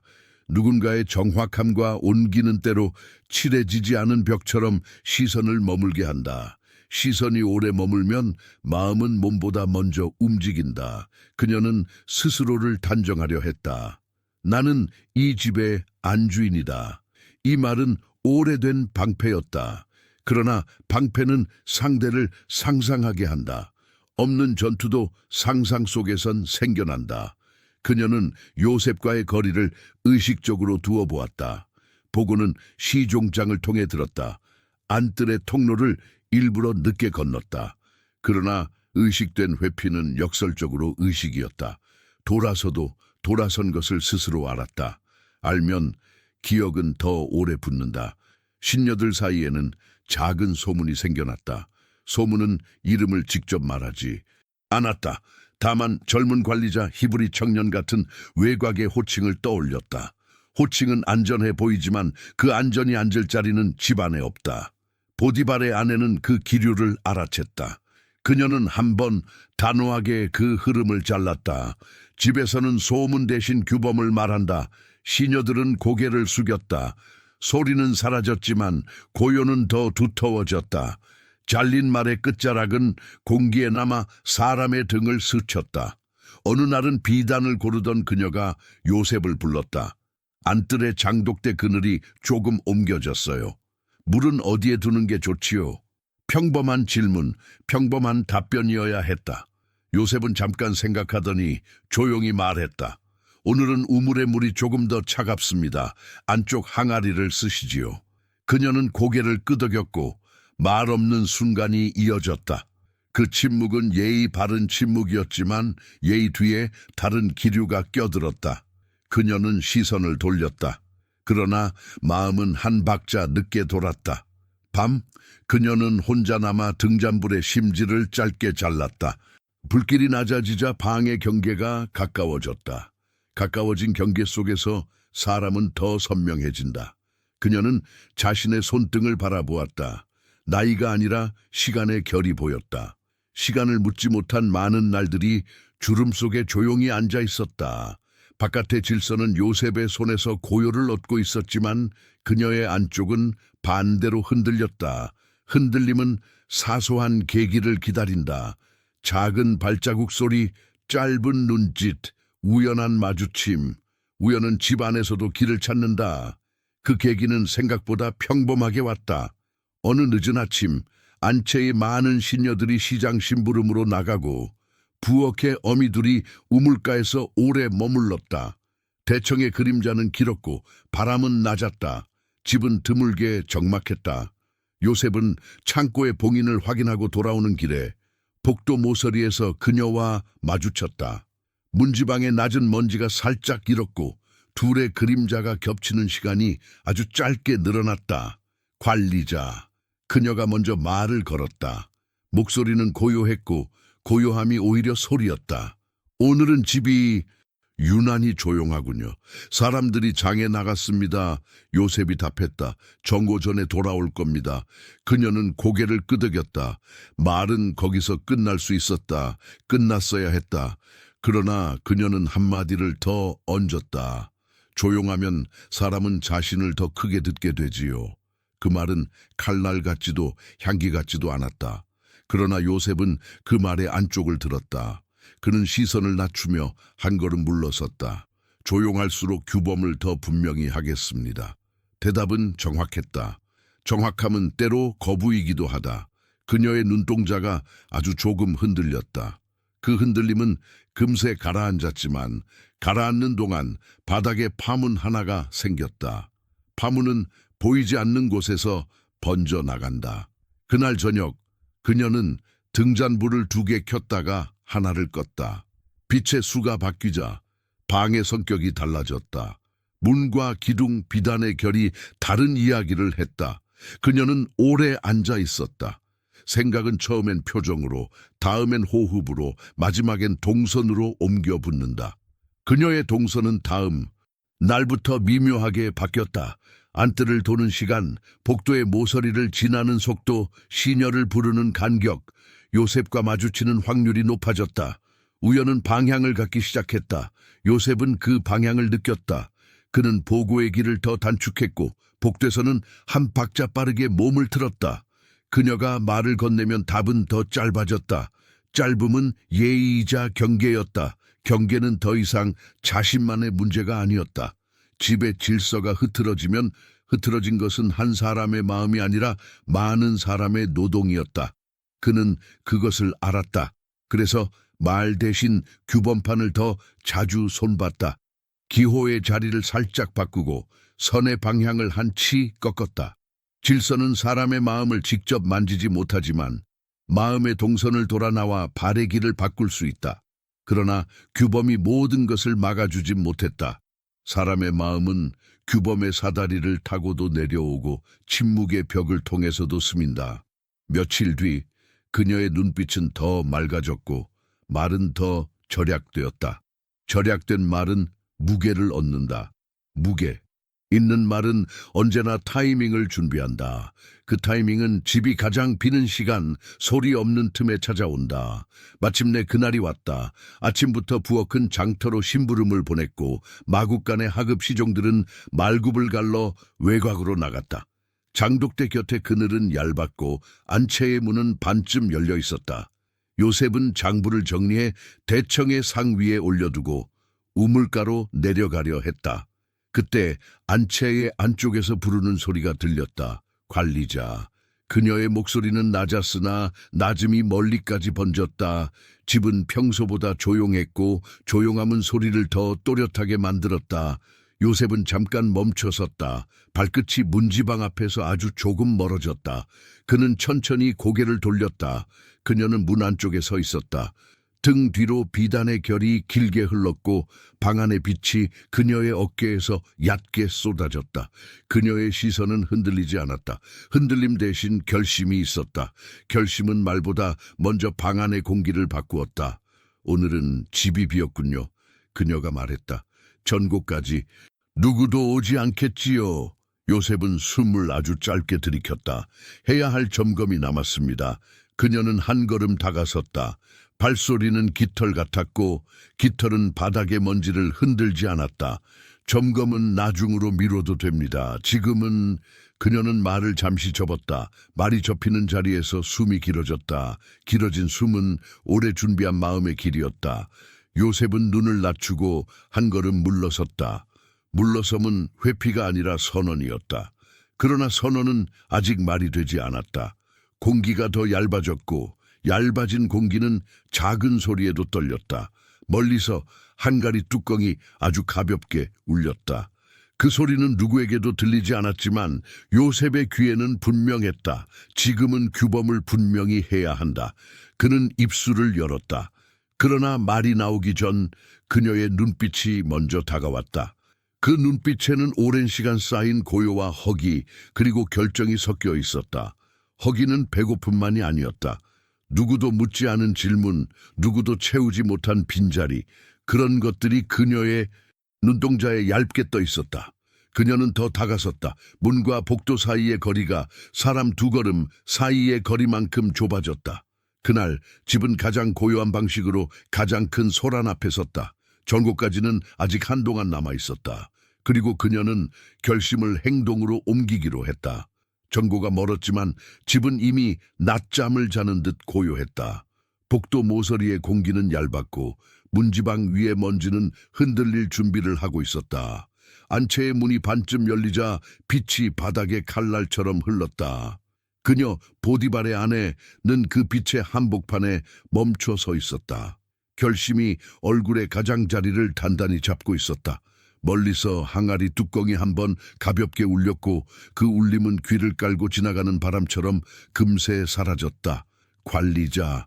그녀의 부름은 낮았지만 멈추라고 말하는 손짓이었다. 요셉은 발끝을 문지방에서 더 멀게 두고 고개를 돌렸다. 해야 할 점검이 남았습니다. 그의 말은 의례가 아니라 선이었다. 선은 넘어지지 않게 그어진 경계였다. 그녀는 다가왔다. 비단의 결이 어깨에서 흘러내리며 고요를 옅게 흔들었다. 점검은 나중에도 된다. 짧은 문장 안에 길고 숨겨진 허기가 섞여 있었다.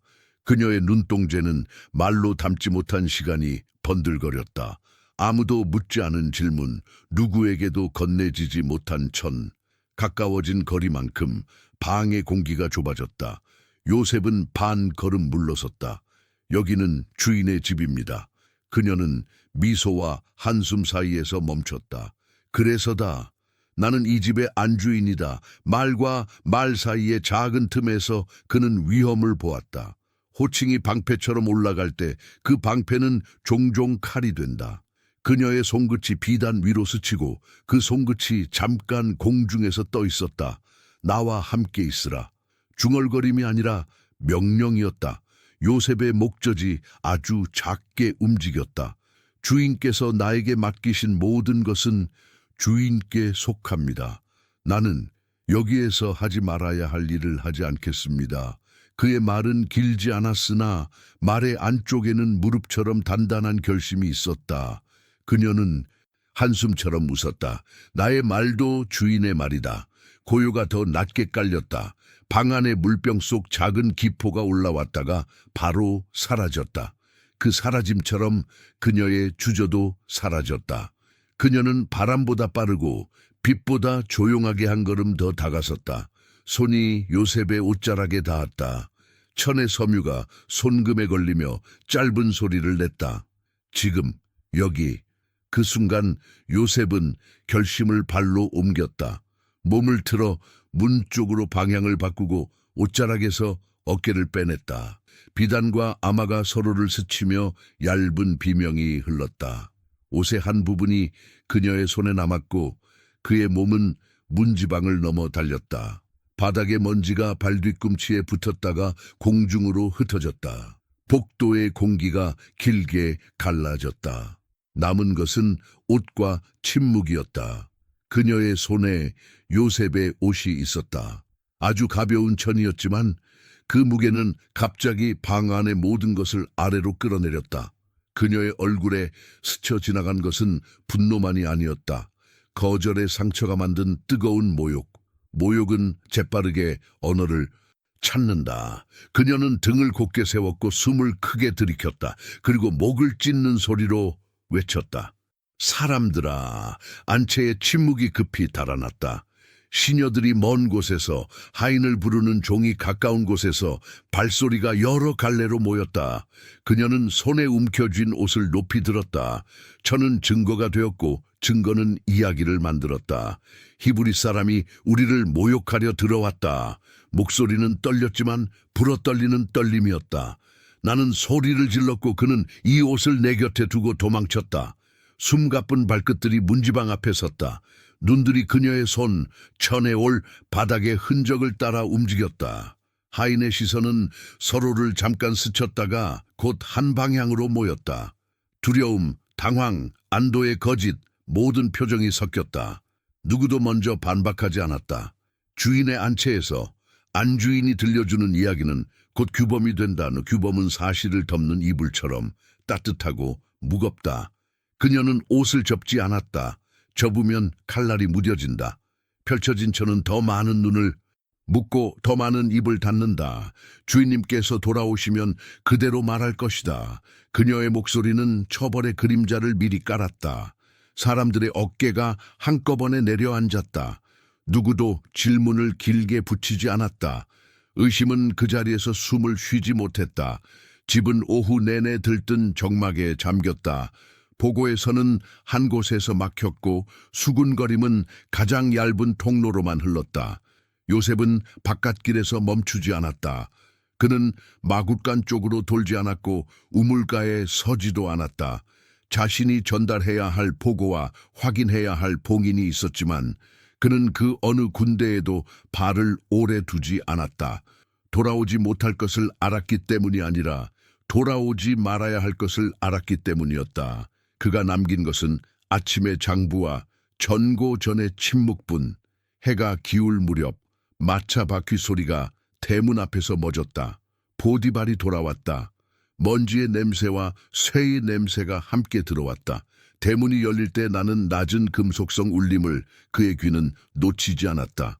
멀리서도 집의 호흡이 흔들렸다는 것을 알 수 있었다. 보고의 발걸음들이 일정하지 않았다. 그는 대청에 발을 들여놓으며 한 단어를 꺼냈다. 보고. 시종장이 앞으로 나왔다. 대감, 일이 생겼습니다. 짧은 설명 대신 시선이 안채를 가리켰다. 보디발은 묻지 않았다. 그는 걸었다. 말씀과 질문이 뒤에서 따라왔다. 정갈했던 공기 속에 향유 냄새가 진하게 섞여 있었다. 향은 좋은 것이어야 했다. 그러나 지금은 변명과 뒤섞여 무겁게 깔렸다. 안채의 문 앞 그녀가 서 있었다. 손에는 아직도 옷이 들려 있었다. 종일 손에 쥔 탓에 천의 모서리가 조금 더 구겨져 있었다. 그녀의 눈가에는 울음의 흔적이 얇게 번져 있었고 입술은 결심의 선으로 굳어 있었다. 대감. 그녀는 보디발을 보며 곧 주변의 시선들을 계산했다. 이야기는 청중을 먹고 자란다. 저 히브리 종이 나를 희롱하려 들었습니다. 내가 소리를 지르자 이 옷을 내 곁에 두고 도망쳤습니다. 보디발의 시선이 옷에 내려앉았다. 천의 올, 찢기지 않은 끝, 급히 잡아당긴 손가락 자국. 바닥에는 달아난 발의 방향이 이미 사라져 있었다. 하인들의 눈은 바닥을 보지 않았고 보디발의 눈만 바닥을 훑었다. 그는 고개를 들었다. 그를 데려오라. 짧고 변하지 않는 요셉이 끌려오지 않았다. 그는 멀리 달아난 것이 아니었다. 집의 문턱을 스스로 넘지 않았을 뿐이다. 사람들은 골목의 끝에서 그를 찾았고 그가 저항하지 않자 손목을 붙들었다. 저항이 없다는 것은 영문을 모른다는 뜻이 아니라 무너지고 싶지 않다는 뜻일 때가 있다. 요셉의 발은 끌려오면서도 자신의 중심을 잃지 않았다. 복도를 지날 때 그는 눈을 들지 않았다. 대청에 서자 빛이 그의 얼굴을 반으로 갈랐다. 보디발은 그 얼굴을 오래 보지 않았다. 오래 보는 것은 때로 흔들림을 만든다. 그는 대신 소리를 들었다. 외려 침묵을 들었다. 주변의 숨이 뜨겁고 그녀의 호흡이 일정하며 하인들의 동공이 작게 흔들리는 소리. 무엇을 했느냐? 보디발의 질문은 짧고 대답을 강요하지 않았다. 요셉은 고개를 들었다. 눈은 젖지 않았다. 마른 강이 바닥처럼 갈라지지도 않았다. 나는 주인의 집에서 주인의 규범 밖에 서지 않았습니다. 나는 도망쳤습니다. 그는 부정의 문장을 길게 늘리지 않았다. 하지 않았다보다 도망쳤다를 꺼냈다. 그 선택이 보디발의 귀 속에서 작게 울렸다. 도망은 죄의 숨김이 아니라 죄의 거절일 때가 있다. 그러나 지금 집안의 눈들은 그 구분을 듣지 못한다. 그녀가 다시 옷을 들어 보였다. 이것이 증거입니다. 증거는 자신을 증명하지 않는다. 증거를 둘러싼 말이 증거를 만든다. 사람들의 시선이 다시 옷에 박혔다. 옷은 오후 내내 더 무거워졌고 무거워진 옷은 더 쉽사리 내려앉았다. 보디발의 머릿속에서 지난달들의 풍경이 아주 빠르게 흘렀다. 장부 위의 질서, 우물가의 정확, 주방의 고요, 마굿간의 밤, 모든 것이 한 이름으로 모였다가 지금 한 문장으로 흔들리고 있었다. 칼날은 들지 않았으나 칼날 같은 결정을 내려야 했다. 그는 파라오의 근위대장이었고 이 집의 가장이었다. 이 두 칼은 서로를 비껴가야 한다. 한쪽을 택하면 다른 쪽은 피를 본다. 그는 눈을 감았다 뜨며 아주 짧게 숨을 갈랐다. 공개된 자리에서 그는 자신의 얼굴의 흔들림을 허락하지 않았다. 그러나 해석을 허락하지 않는 표정도 결정을 미루지 못한다. 그녀의 체면, 집의 말줄기, 종들의 기율, 왕궁의 시선, 모든 것이 하나의 저울에 올라갔다. 저울이 기우는 각도는 자주 정의가 아니라 질서의 방향에 따른다. 그를 감옥으로 보낸다. 보디발의 목소리는 낮았고 흔들리지 않았다. 사형이 아니었다. 공개 형벌도 아니었다. 감옥, 왕궁 부속의 구금소, 볕이 짧고 말이 길지 않은 곳, 사람들의 어깨가 서로 다른 뜻으로 동시에 내려앉았다. 그녀의 눈동자에 아주 얇은 안도의 빛이 스쳤다. 하인 하나가 숨을 길게 내쉬었다. 그리고 요셉의 턱선이 순간 더 또렷해졌다. 그것이 굴복은 아니었다. 살아남는 사람의 근육이 제자리를 찾는 순간이었다. 명령은 곧 움직임이 되었다. 군사 둘이 앞으로 나섰다. 쇠고리 소리가 대청의 돌바닥을 짧게 때렸다.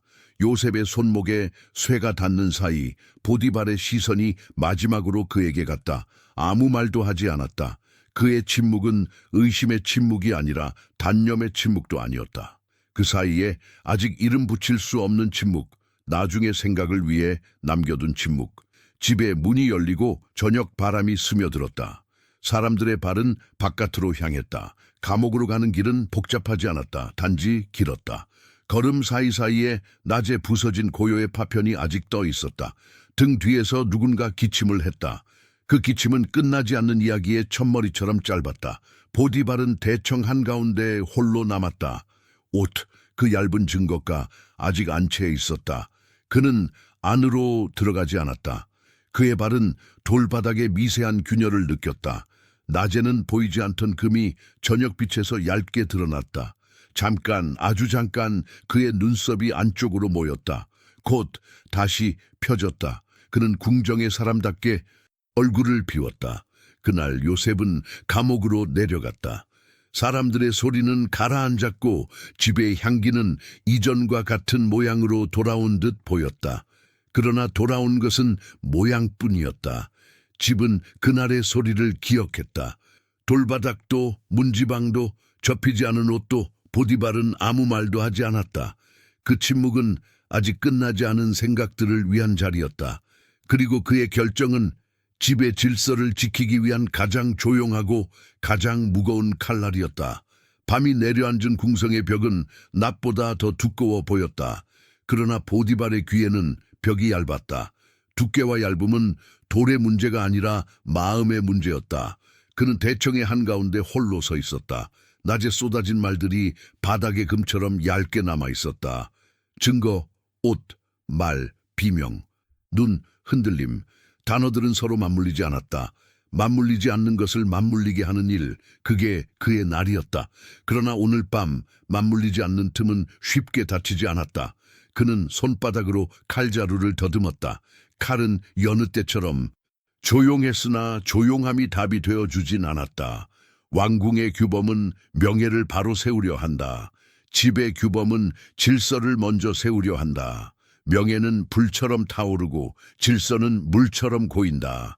불과 물 사이에 서 있는 자가 결정을 내릴 때 한쪽은 늘 젖고 한쪽은 늘 탄다. 보디발은 자신이 타지 않게 젖어야 한다는 것을 배웠다. 그리고 젖으면서도 불씨를 품어야 한다는 것도. 바깥에선 발소리가 멀어졌다 가까워졌다. 하인들이 한 번, 두 번 숨을 고르는 소리. 안채에서 풍겨나오는 향유는 낮보다 진했고 진함은 변명처럼 공기를 눌렀다. 그는 그 냄새를 악의로 단정하지 않았다. 단정은 칼처럼 빠르지만 진실은 종종 느렸다. 느린 것을 기다리는 사람은 흔들림을 견뎌야 한다. 견딤은 전쟁보다 어렵다. 그는 전쟁터에서보다 이런 밤의 가운데서 그 사실을 배웠다. 머릿속에 요셉의 걸음이 떠올랐다. 과하지 않은 보폭, 불필요한 힘이 빠진 어깨선 무리한 약속을 하지 않는 대답. 도망쳤다. 그가 택한 단어. 죄를 감추려는. 자는 대개 부정을 길게 늘어놓는다. 그러나 요셉은 하지 않았다는 말보다 도망쳤다는 말을 꺼냈다. 보디발은 그 차이를 들었다. 차이를 듣고도 그는 결론을 서두르지 않았다. 서두름은 칼끝을 떨리게 만든다. 그는 천천히 회당문을 나서 안뜰 끝까지 걸었다. 우물가에 앉은 그림자가 하나 있었다. 밤의 물은 낮보다 더 깊게 숨을 쉬었다. 보디발은 물 위에 들이운 별빛을 잠시 보았다. 별은 말이 없었다. 말이 없는 것들만이 오래 남는다. 그는 별을 보지 않고 자신이 내일도 살아야 할 얼굴을 떠올렸다. 파라오 앞의 얼굴, 병사들 앞의 얼굴, 집의 식탁 앞의 얼굴. 각각의 얼굴은 모두 진실이었으나 모두 전체는 아니었다. 진실과 전체 사이에는 늘 틈이 있다. 오늘의 결정은 그 틈을 줄이는 것이어야 했다. 메우지 못하면 적어도 무너지지 않게. 그는 다시 대청으로 돌아와 시종장을 불렀다. 감옥 궁성 부속을 준비해라. 시종장의 눈이 한순간 커졌다가 곧 억눌렸다.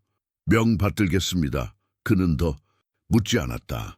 묻지 않는 것도 복종의 한 형태고 침묵의 한 용기다. 보디발은 그 침묵을 징벌하지 않았다. 사람들은 각자의 방식을 견딘다.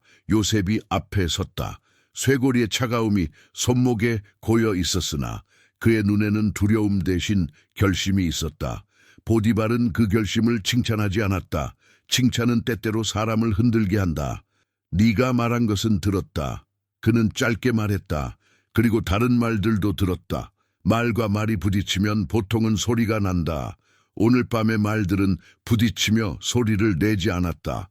소리가 나지 않는 충돌은 더 깊이 남는다. 나의 집은 내게 남겨진 몫이다. 보디발이 계속했다. 왕궁은 파라오의 눈이 지킨다. 그러나 집은 나의 눈이 지킨다. 오늘 나는 나의 눈으로 모든 것을 보지 못했다. 그는 그 고백을 천천히 꺼냈다. 그것은 약함의 표명이 아니라 경계의 선언이었다.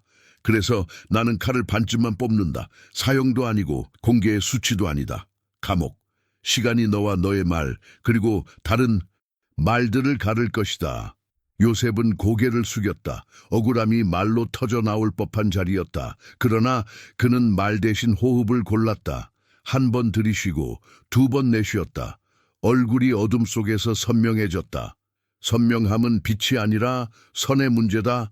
그 선은 그가 지켜온 규범의 선이었다. 보디발은 그 선을 오래 보지 않았다. 오래 보면 흔들린다.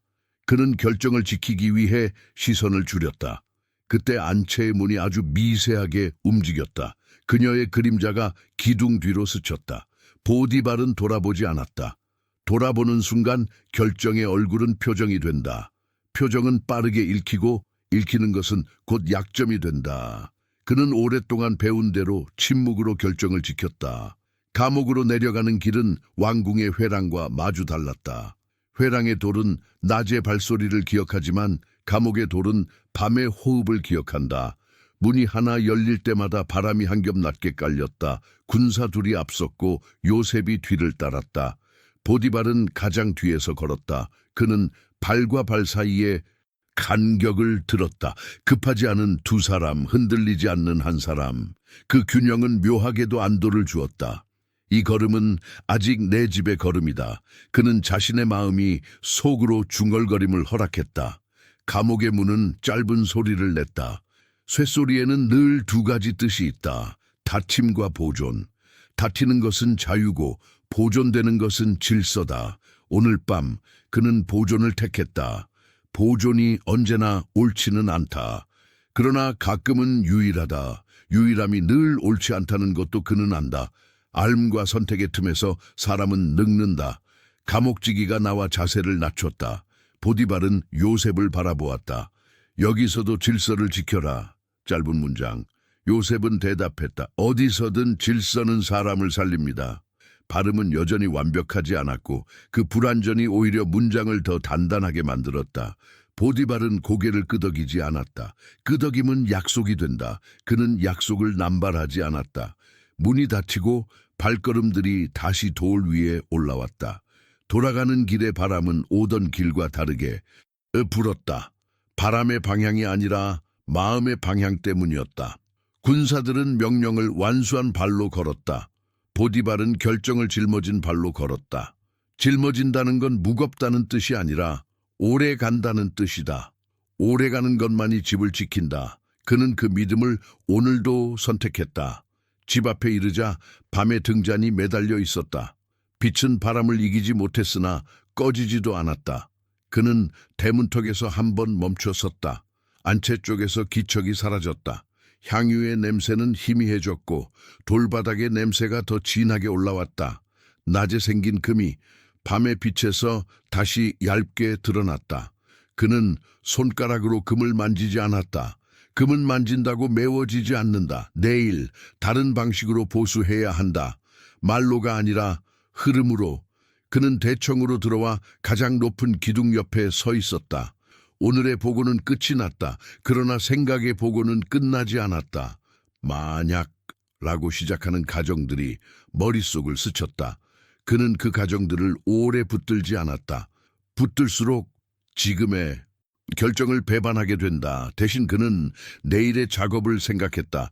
장부의 선을 간단히 점검하고 출입 보고의 길이를 더 줄이고 주방과 마구간 간의 교차를 다시 풀어야 한다.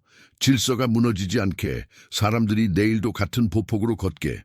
그는 마지막으로 스스로에게 짧게 말했다. 오늘의 나는 내일의 나로 증명된다. 파라오 앞의 말이 아니고 하인들 앞의 말도 아니었다. 자신에게만 들려주는 말. 말은 바람이 되었다. 바람은 등잔 뿔을 잠깐 흔들었다가 곧 가라앉혔다. 새벽이 오기 전 그는 왕궁을 향한 길을 떠올렸다. 내일 그는 다시 두 개의 옷을 입을 것이다. 근위대장의 옷과 가장의 옷. 오늘 내린 결정이 두 옷 사이를 더 벌리지 않게, 더 붙이지도 않게 그 사이의 결을 지켜야 한다. 결을 지키는 일은 체력보다 마음의 기술이 필요하다. 기술은 오랜 시간의 침묵에서 자란다. 그는 등잔을 껐다. 어둠이 방을 덮자 방은 오히려 가벼워졌다. 가벼움은 도망이 아니라 준비였다. 준비는 내일을 부른다. 그리고 내일 감옥의 어둠 속에서도 누군가는 질서를 세우려 들 것이다. 보디발은 그 생각을 멀리 밀지 않았다. 멀리 미는 생각은 돌아올 때 더 큰 소리를 낸다. 그 밤 결정은 잠들지 않았고 집은 조용히 숨을 골랐다. 보디발은 다시 칼을 칼집에 넣었다. 칼은 흔들리지 않았으나 손은 오래 기억할 것이다. 그의 발은 왕궁으로, 그의 마음은 집의 돌바닥 아래로 서로 다른 곳을 향해 천천히 가라앉았다. 새벽 전 왕궁의 벽은 검푸른 숨을 오래 내쉬었다. 보디발은 그 숨결 속을 걸었다. 감옥으로 요셉을 보낸 밤이 지난 뒤 하루는 원래의 박자를 되찾은 듯 보였다. 보고서는 다시 짧아졌고 서기관의 먹은 말라붙는 속도를 되찾았다. 그러나 되찾은 것은 겉의 리듬뿐이었다. 안쪽의 리듬, 사람의 마음이 만드는 얇은 박자는 아직 돌아오지 않았다. 집으로 돌아온 그는 문지방에서 발을 반 호흡만큼 더 오래 두었다. 돌바닥은 전날의 말을 기억하는 듯 미세한 금으로 빛을 가뒀다. 안뜰은 정갈했고 항아리는 정확한 각도로 놓여 있었다. 요셉의 손이 떠난 자리인데도 질서는 무너지지 않았다. 질서는 사람을 떠나도 남는가. 그의 마음속에 물음이 일어났다가 곧 가라앉았다.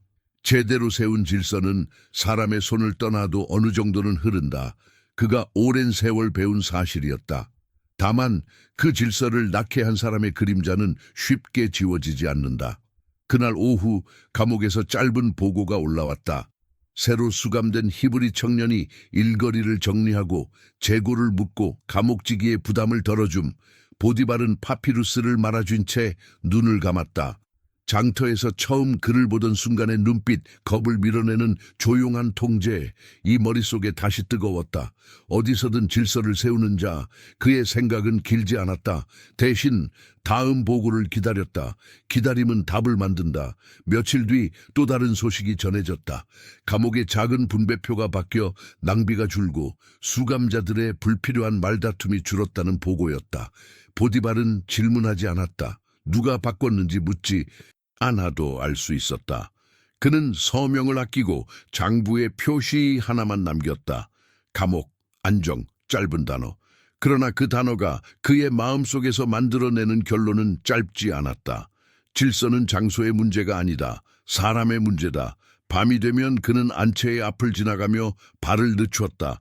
안채는 조용했다. 향유 냄새는 옅었다.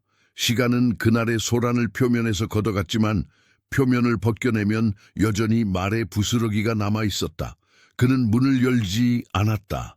열어도 해결할 수 없는 것들, 그는 그 목록을 늘 마음속에서 따로 적어두었다. 해결할 수 없는 것을 서둘러 정의로 재단하면 집의 뿌리는 얕아진다. 그는 뿌리를 얕게 만들지 않기 위해 때때로 자신의 마음을 억눌렀다. 왕궁의 일은 그를 바쁘게 끌고 다녔다. 변방의 보급로가 다시 굵어졌고 경비 교대의 박자도 제 자리를 찾았다. 어느 날 파라오의 측근이 사소한 소식을 슬쩍 건넸다. 감옥에서 꿈 이야기가 돌더군요. 누군가 꿈을 풀어 설명해 주었답니다. 감옥지기가 그 청년을 신뢰한다더이다.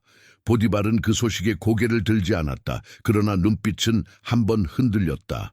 꿈은 왕궁에서도 힘을 가진다. 그리고 꿈을 명료하게 말로 바꿔놓는 사람, 그런 사람은 흔치 않다. 젊은 히브리 청년, 이름을 부르지 않아도 마음은 이미 이름을 불렀다. 집은 다시 고요를 깊게 익혔다. 요셉이 맡겼던 기호는 그대로 남아 사람들의 손을 이끌었다. 시종장은 보고를 더 간단히 묶는 법을 익혔고 부엌 어미들의 목소리는 쓸데없이 커지지 않았다. 보디발은 그 풍경을 보며 칭찬을 길게 하지 않았다. 대신 작은 교체, 느린 보수, 조용한 격려를 남겼다. 칼을 크게 휘두르는 대신 칼집을 고쳐 다는 일, 그가 선택한 방식이었다. 그러나 밤이 오면 생각은 다른 문으로 들어왔다. 그날의 옷, 접히지 않은 천의 촉감이 손바닥에서 되살아났다. 옷은 증거였고 동시에 이야기였다. 어떤 날은 그 증거가 명확해 보였고 어떤 날은 이야기가 더 도드라져 보였다. 보디발은 스스로에게 물었다. 나는 무엇을 지켰는가? 명예? 질서 혹은 체면? 그는 쉽게 답하지 않았다. 쉽게 답하면 내일 흔들린다. 대신 그는 자신의 선택을 내일의 태도로 증명하기로 했다. 사람은 때로 옳은 선택보다 옳고자 하는 태도로 오래 남는다. 감옥의 소식은 더 이상 사소하지 않았다. 포도 맡은 관원과 떡 맡은 관원의 꿈 이야기가 왕궁 구석구석의 낮은 소문처럼 번졌다. 그 소문은 구체도 과장도 아니었지만 한 가지 사실을 계속 가리켰다. 누군가가 상황을 정돈하고 있었다. 보디발의 입술이 아주 얇게 다물렸다. 기이한 안도감이 가슴 언저리에 닿았다. 그 젊은이의 선은 감옥에서도 구부러지지 않는가. 그는 감옥지기를 노골적으로 부르지 않았다. 대신 물길을 타고 돌아오는 보고의 질만 가볍게 살폈다. 보고의 문장에는 흔들리는 수사가 없었고 숫자에는 허풍의 숨이 끼지 않았다. 질서는 자랑하지 않는다. 그가 믿는 원칙이 문장 속에서 그대로 숨을 쉬고 있었다. 보디발은 짧게 허공에 인장을 그리듯 손을 움직였다. 마음속 결론 하나가 조용히 찍혔다. 그를 사형에 붙이지 않은 결정, 지금으로선 옳았다. 어느 저녁 안채의 문 앞에서 발소리가 멈추었다. 그녀가 서 있었다. 눈빛은 잔잔했지만 잔잔함이 곧 평온은 아니었다. 둘 사이에 말을 길게 놓을 생각은 없었다. 보디발은 짧게 말했다. 집은 안정되었소. 그녀는 고개를 끄덕였다. 예. 그리고 덧붙이지 않았다. 그 침묵은 서로를 비난하지도 용서하지도 않았다. 다만 집의 기둥을 가볍게 쓸고 지나가는 바람처럼 정의되지 않은 시간을 통과했다. 어떤 밤은 정의보다 지속이 집을 지킨다. 그는 그렇게 배웠다. 며칠 뒤 왕궁 한쪽 복도에서 보디발은 뜻밖의 장면을 보았다. 하급 관리 둘이 감옥에서 올라온 장부를 놓고 수군거렸다. 이 정리는 궁정에 서기보다도 빠르군. 감옥지기가 누구에게 맡겼다더라. 말끝이 흐려졌지만 보디발의 귀에는 충분했다. 그는 발을 멈추지 않았다. 멈추지 않는 대신 마음의 속도를 늦췄다. 늦춰야 보이는 것들이 있다. 사람은 장소를 바꾸어도 자신을 바꾸지 않는다. 오른쪽으로 굳어진 사람이라면 더더욱. 보디발은 그날 밤 우물가에 앉아 물 위의 별을 오래 보았다. 별을 보며 그는 처음으로 속으로만 하던 질문을 입술 안쪽에서 아주 작게 소리로 만들었다. 나는 무엇을 믿는가? 파라오, 법, 질서, 명예, 그리고 사람. 그는 결론을 말로 마치지 않았다. 말로 마치면 마음은 일을 멈춘다. 그는 일을 멈추고 싶지 않았다. 그는 다음 날 아침 집안의 보고선을 다시 한번 다듬었다. 말의 길이는 더 짧아지고 책임의 위치는 더 분명해졌다. 요셉이 떠난 자리에는 빈틈이 없었다. 그러나 빈틈이 없다는 사실이 곧 충만을 의미하지는 않는다. 충만은 숫자가 아니라 숨의 문제이기 때문이다. 그 숨을 어디서 보충할지 시간이 알려줄 터였다. 그리고 시간은 곧 긴 걸음을 준비하고 있었다.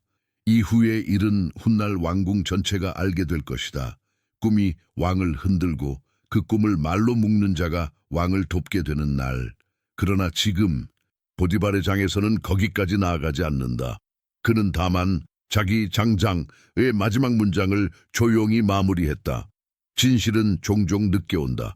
늦게 오는 진실 앞에서 서두르지 않는 품위. 그것이 내가 지킬 몫이다. 그날 해질녘 보디발은 칼을 닦아 칼집에 넣고 문지방을 손가락으로 한번 눌렀다. 돌의 온기는 낮보다 낮았으나 전혀 식지 않았다. 그는 안채를 스치듯 지나며 잠시 멈췄다. 문은 닫혀 있었다. 닫힌 문 앞에서 그는 문을 열지 않는 선택이 주는 무게를 알았다. 어떤 무게는 짐으로 남고 어떤 무게는 울타리가 된다. 오늘의 무게는 울타리여야 했다. 그 밤 그는 드물게 아들에게 하듯 집안 젊은 시종 하나를 불러 조언을 남겼다.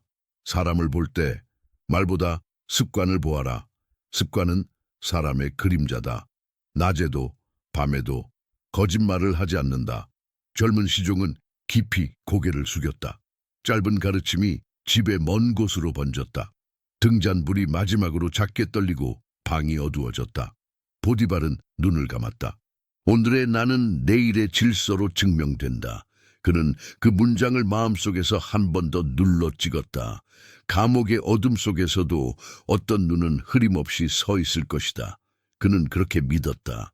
믿음은 소란스럽지 않았다. 단지 다음 날의 발걸음을 단단히 만들었다.